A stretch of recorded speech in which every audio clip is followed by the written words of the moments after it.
गंगणपतये नमो नमः सिद्धिविनायक नमो नमः अष्टविनायक नमो नमः।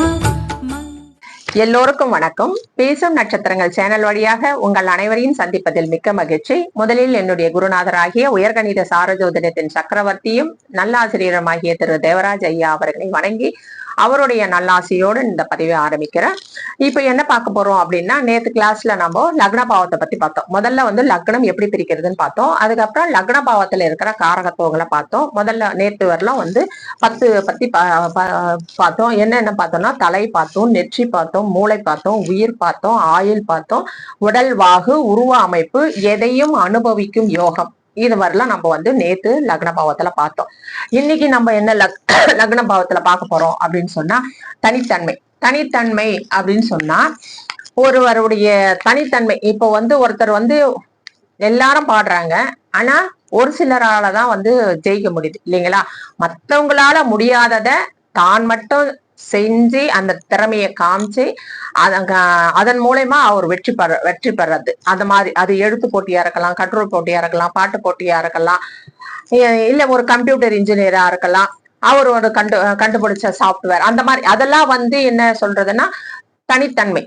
தனியா அவர் அவருடைய திறமையை காட்டுறது. இது லக்ன பாவத்தினுடைய தன்மையாகும். இந்த லக்ன பாவம் ஒருத்தர் தனித்தன்மையா விளங்கணும், அவர் அதுல ஃபர்ஸ்ட் வரணும், அவருன்னு தனியா ஒரு மார்க் அவருக்குன்னு ஒரு இருக்கணும் அப்படின்னா அதுக்கு என்ன பண்ணணும்? ஒற்றைப்படை பாவம் தொடர்பு கொண்டதுன்னா பரவாயில்லை. அவர் அகம் சார்ந்த விஷயமாக அவர் ஒரு விஷயத்த சாதிப்பார். அது சாஃப்டா அவர் சாதிப்பாரு. மென்மையான கவிதை எழுதுறது, கட்டுரை எழுதுறது, கற்பனை திறன் வளர்க்கறது, அந்த மாதிரி நிறைய விஷயங்கள்லாம் அவர் செய்வார்.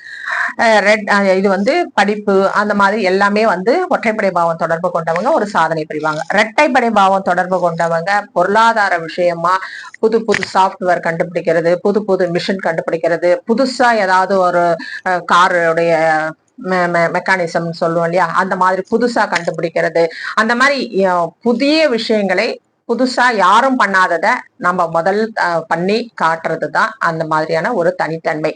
இது இந்த மாதிரி பொருளாதார சார்ந்த விஷயமாக இருக்கும். 5, 9 அப்படின்னு சொல்றது இதுல தனித்தன்மை அப்படின்றது இருக்கிறதுக்கு வாய்ப்பே கிடையாது. 8, 12 அப்படின்னு சொல்றது தனித்தன்மையே அவங்க கிட்ட கிடையாது. அது ரொம்ப மோசமான பாவம். 8, 12 இருக்கிறவங்க தனித்தன்மையா அவங்க தெரிய மாட்டாங்க. தனித்தன்மை என்பது அவங்களுக்கு நெகட்டிவா தெரியக்கூடியவங்களா இருப்பாங்க. அவங்க தனியா இவங்கன்னா இந்த மாதிரி அப்படின்ற மாதிரி ஒரு நெகட்டிவா காட்டக்கூடிய பர்சனா தான் அந்த 8, 12 இருக்கிறவங்க இருப்பாங்க. அடுத்து செயல்திறனும் அப்படித்தான். அவங்க எப்படி செய்யறாங்க, எவ்வளவு ஹார்ட் ஒர்க் பண்றாங்க. எல்லாராலையும் ஹார்ட் ஒர்க் பண்ணி ப்ரமோஷன் வாங்க முடியாது. ஒரு ஆபீஸ்ல ஒரு 50 பேர் வேலை செஞ்சா கூட ஒரு வருஷத்துல ஒருத்தருக்கு ப்ரமோஷன் கொடுக்குறாங்க, ஒருத்தருக்கு ஒரு பட்டமளிப்பு கொடுக்குறாங்க, ஒரு விருது கொடுக்குறாங்க, ஒரு அவார்டு கொடுக்குறாங்கன்னா எல்லாருக்கும் கொடுக்க மாட்டாங்க. ஏன்னா அவங்க யாராவது ஒருத்தரோ இல்ல 2, 3 பேருக்கோ தான் அந்த மாதிரியான விருதுகள் வழங்கி அவர்களை கௌரவிப்பார்கள். ஏனென்றால் அவர்களுடைய செயல்திறன் ரொம்ப அந்த கம்பெனிக்கு யூஸ்ஃபுல்லா இருக்கும். அந்த மாதிரி அவங்க அவங்களுடைய செயலை அவர்கள் திறம்பட செய்து அதில் அவர்கள் சாதனை புரிக்கக்கூடியவர்கள். இதுவும் லக்ன பாவத்துல சேர்ந்ததாக இருக்கும். இந்த மாதிரி இருக்கிறவங்க இந்த ஒற்றைப்படை பாவம் இருந்தாலும் பரவாயில்லை, இரட்டைப்படை பாவம் இருந்தாலும் பரவாயில்லை, 5, 9, 8, 12 இல்லாமல் இருந்தா அவர்களுடைய செயல்திறன், பாராட்டு, பட்டம், பதவி, பேர், புகழ், அந்தஸ்து அத்தனையும் கொண்டு வரக்கூடிய அமைப்புல இந்த லக்ன பாவம் அவர்களுக்கு வேலை செய்யும். சரிங்களா? அடுத்து பார்க்க போறது சுய முயற்சி.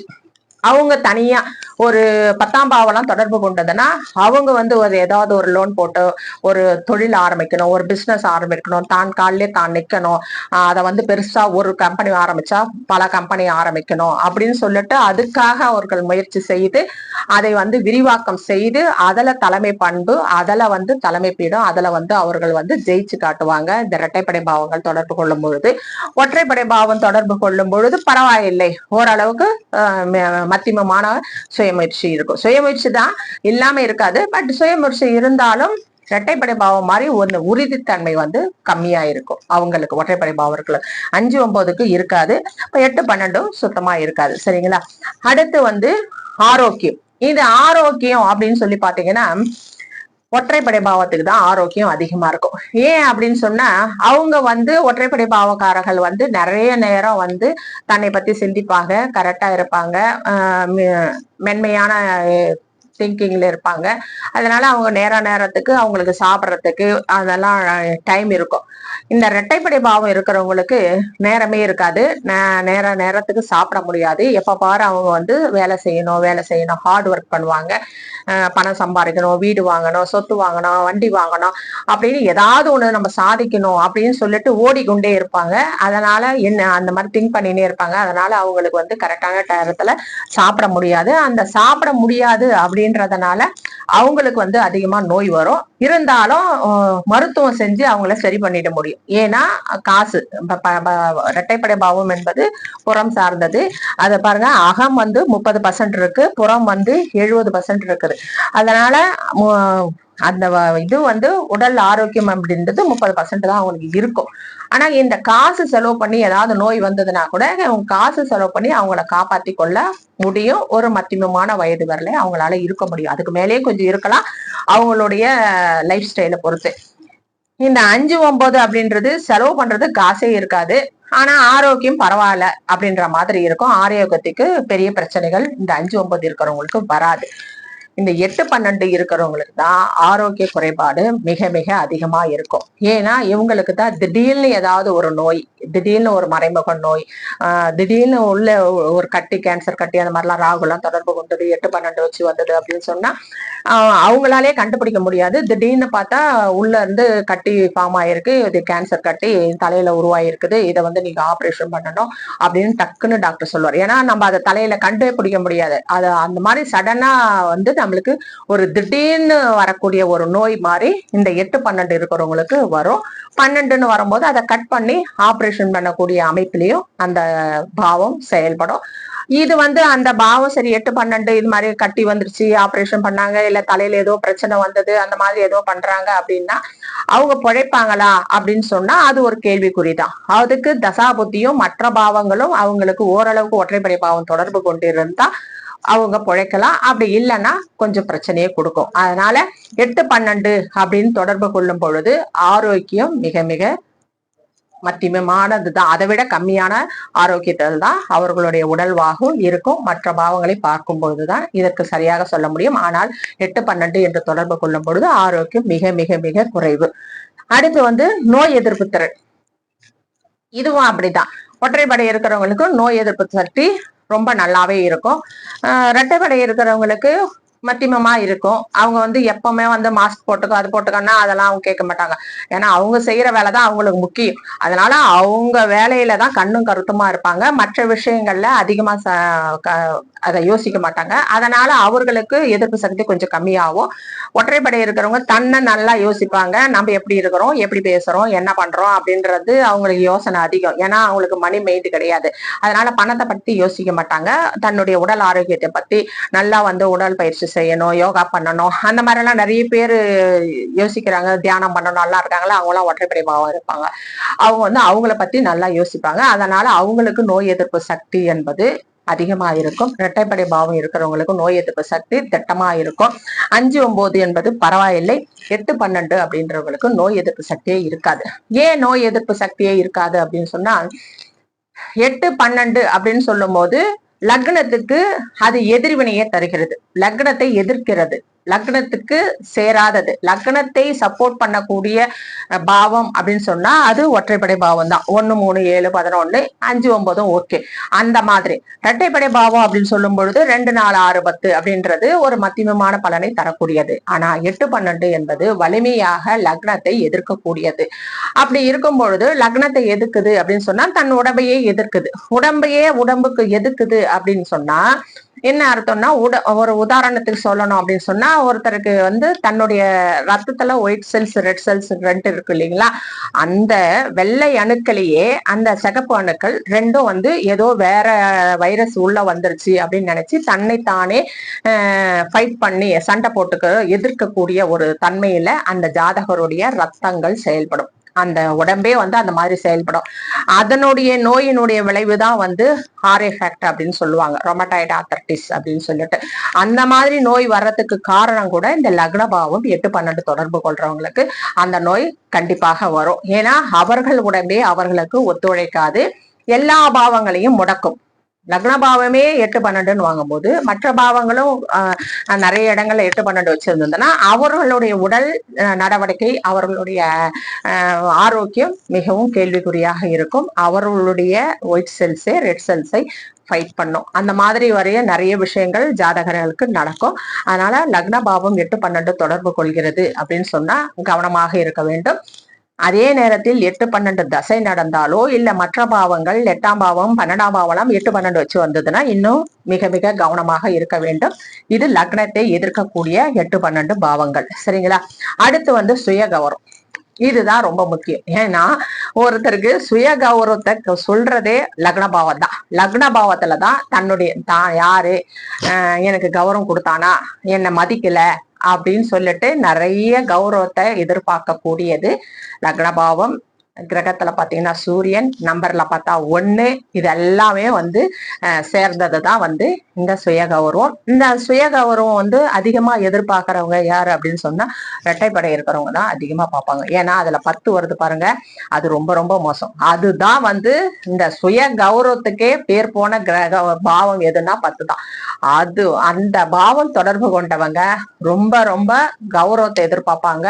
என்ன கௌரவமா நடத்தணும், இல்லைன்னா நான் அந்த இடத்துல இருக்க மாட்டேன், எனக்கு நான் போனா முதல்ல எனக்கு சேர் எடுத்து போடணும் அப்படின்னு எதிர்பார்க்கக்கூடியவங்க இந்த 10ஆம் பாவம், லக்ன பாவம் 10ஆம் பாவம் தொடர்பு கொண்டவங்க தான் அந்த மாதிரி சுய கௌரவம் பார்ப்பாங்க.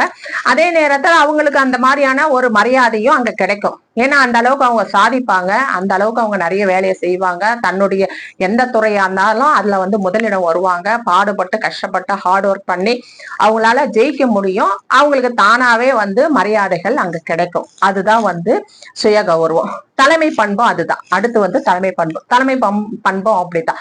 ஏன்னா அவங்க வந்து ஹார்ட் ஒர்க் பண்ணும்பொழுது ஆட்டோமேட்டிக்கா வந்து அவங்களுக்கு என்ன செய்யறாங்க, அவங்களே வந்து போஸ்டிங் போடுறாங்க. ஒரு பதவிகளா அவங்களுக்கு வந்து ப்ரமோஷன் கிடைக்குது. அவங்க உழைக்க உழைக்க அவங்க வந்து ப்ரமோஷன் வந்து அவங்க ஒரு மேலிடத்திற்கு வரக்கூடிய அமைப்பை கொடுக்கக்கூடியது லக்னபாவத்தில் வருகின்ற இரட்டைப்படை பாவம். ஒற்றைப்படை பாவம் பரவாயில்லை, ஆனா இரட்டைப்படை பாவம் தான் வந்து அதிகமான அதிகாரத்தையும் ஆளுமை திறனையும் பட்டம் பதவி பேர் புகழ் அந்தஸ்து அத்தனையும் தரக்கூடிய அமைப்பு இரட்டைப்படை பாவம் லக்னத்தை தொடர்பு கொண்டா நடக்கும். 5 9 எதுவும் இல்லை. ஏன்னா 9ஆம் பாவம் அப்படின்னு சொல்லும் போது இது வந்து 10க்கு 12ஆம் பாவம். அதனால இந்த பொறுப்பே கிடையாது. இந்த மாதிரியான அங்கீகாரமோ இல்ல பட்டம் பதவி பேர் புகழ் அந்தஸ்தோ அதெல்லாம் வந்து இந்த 9ஆம் பாவம் தொடர்பு கொண்டவர்களுக்கு வருவது மிக மிக மிக மிக கடினம் என்பது லக்னபாவம் தொடர்பு கொள்ளும் பொழுது. 8 12 அப்படின்னு சொன்னா கண்டிப்பா எதுவுமே கிடைக்காது. இதில் வந்து அசிங்கம், அவமானம், வீண் சொல், பிரச்சனை, கண்ணீர், இதுதான் லக்னபாவம் தொடர்பு கொள்ளும் பொழுது இருக்கும். அடுத்து வந்து பெருந்தன்மை. இது லக்னபாவம் தான் பெருந்தன்மையும் இருக்கு. இந்த பெருந்தன்மை யாருக்கு வரும் அப்படின்னு சொன்னா ஒற்றைப்படை பாவம் தொடர்பு கொண்டவங்க தான் ரொம்ப ரொம்ப ரொம்ப பெருந்தன்மையா போவாங்க. அவங்க தான் எல்லாத்துக்கும் பெருந்தன்மையா சரி பரவாயில்ல பாத்துக்கலாம், அவங்க தானே சொன்னாங்க பரவாயில்ல வாங்க அப்படின்னு சொல்லிட்டு அரவணைத்து அன்பு பாராட்டி எல்லோரையும் வழிநடத்தி செல்லக்கூடியவங்க இந்த ஒற்றைப்படை பாவம். அதுல 5 9 சேரும். பரவாயில்லை, அதுவும் வந்து ஓரளவுக்கு சப்போர்ட் பண்ணக்கூடிய பாவம் தான். இந்த 2 6 10 இருக்கிறவங்க அந்த அளவுக்கு அவங்க வந்து பெருந்தன்மையா நடந்துக்க மாட்டாங்க. அவங்க வந்து பிராக்டிக்கலா ஜெனூனா, அதாவது எனக்கு தந்தா மரியாதை நான் உனக்கு தரேன், எனக்கு தரலன்னா நான் உனக்கு தரமாட்டேன் அப்படின்னு சொல்லிட்டு இருக்கக்கூடியவங்க இந்த இரட்டைப்படை பாவம் கொண்டவங்க. 8 12 அப்படின்றவங்க, இந்த 8 12 லக்னபாவம் தொடர்பு கொண்டு இருக்கிறவங்க அவங்க வந்து பெருந்தன்மையா இருக்கவே மாட்டாங்க. நம்ம ஒண்ணு சொன்னா அவங்க ஒண்ணு யோசிப்பாங்க. ஏடாகோடமான சிந்தனை, ஏடாகோடமான பேச்சு, ஏடாகோடமான செயல் நடவடிக்கை அத்தனையும் லக்னபாவம் 8 12 தொடர்பு கொண்டவங்க கிட்ட ஏற்படும். அடுத்து வந்து பெருந்தன்மை குணம். குணம் அவங்களுடைய குணம் எப்படி இருக்கும்? சாஃப்டா இருக்குமா, மென்மையா பேசுவாங்களா, மென்மையா நடந்துப்பாங்களா, எல்லோரையும் அன்பா பார்த்துப்பாங்களா அப்படின்னா ஒற்றைப்படை பாவமும் 5-9 வந்தா இருப்பாங்க. 2-4-6-10 அப்படின்னு சொன்னா அவங்க ஒரு மீடியமான அளவுல இருப்பாங்க. 8-12 அப்படின்னு சொன்னா யாரையுமே மதிக்க மாட்டாங்க கண்டிப்பாக.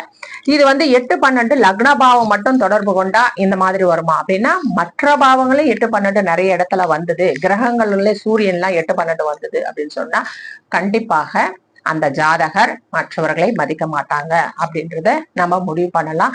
சரிங்களா?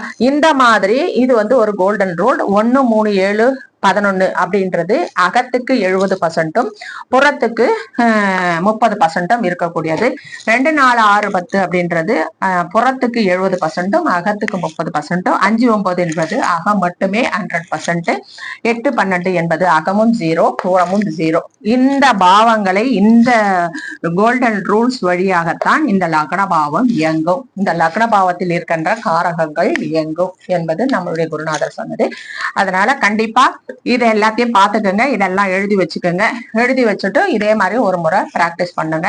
ஏற்கனவே ஒரு பதிவு இதனுடைய பாதி போட்டிருக்கேன், அதையும் பாருங்க, இதையும் பாருங்க. இன்னும் நிறைய சொல்லலாம் இதனுடைய காரகங்கள். இது அடிப்படை கிளாஸ் அப்படின்றதுனால நான் கொஞ்சமா அதுவும் அந்த பாவத்தினுடைய காரகங்களும் நான் ரொம்ப ஷார்ட்டா சுருக்கி சொல்லியிருக்கேன். ஒரு மூளைய பத்தியே நம்ம தனியா ஒரு பதிவே போடலாம்.